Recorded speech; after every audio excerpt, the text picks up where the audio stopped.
La municipalidad, pues teniendo en cuenta todas las medidas que se han tomado a nivel nacional, pues también las está implementando acá a nivel local.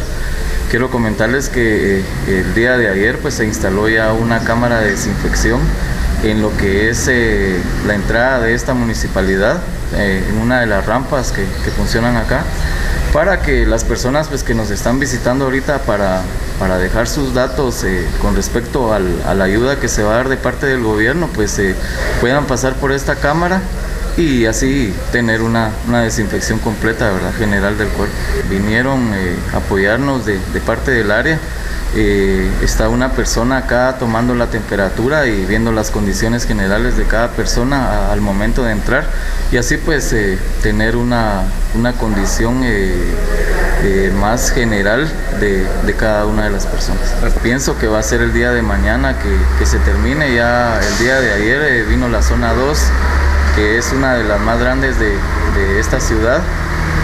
Por consiguiente, pues ahorita incluso usted puede salir a ver, es menor la cantidad de personas que están aglomeradas.